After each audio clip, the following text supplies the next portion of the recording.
नमस्कार, times of Swaraj में आप सबों का स्वागत है और मैं हूं संतोष सिंह। देखिए, एक जीत, जबकि वैसी जीत नहीं है कि सरकार बना लिया हो, प्रधानमंत्री बन गए हो, लेकिन एक ऐसी जीत जिसने इस संभावना को जन्म दिया कि नरेंद्र मोदी जैसे मास लीडर भी चुनाव हार सकते हैं।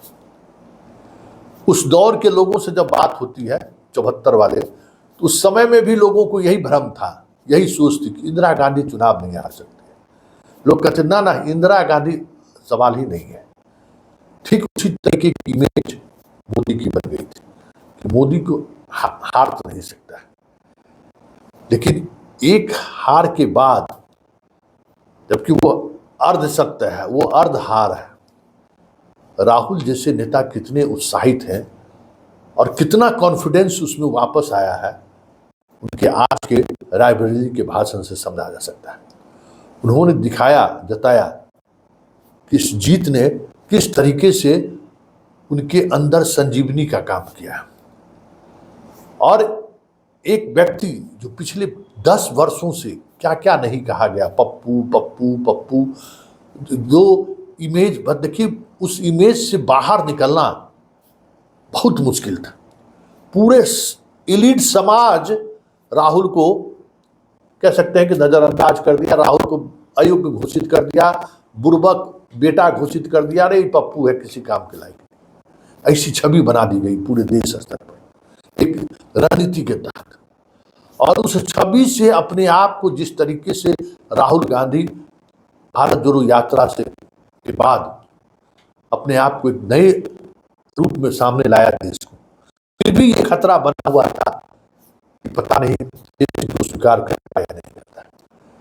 लेकिन यूपी ने जो कुछ किया है और यूपी के रिजल्ट ने जितना उत्साहित राहुल को किया है और जिस एनर्जी के साथ राहुल आज रायबरेली में बोल रहे थे, संकेत साफ है कि आने वाला कल मोदी के लिए कठिनाई भरा होगा। ये ताज, कांटों का ताज है, वो आज राहुल के कॉन्फिडेंस से समझा जा सकता है। और राहुल इतने कॉन्फिडेंस से लवरेज है, उन्होंने कह दिया कि अगर मेरी बहन खड़ी होती तो मोदी 3 लाख वोट से हारते। जरा सुनिए राहुल का अंदाज क्या है और किस अंदाज से राहुल ने हमला बोला है मोदी पर।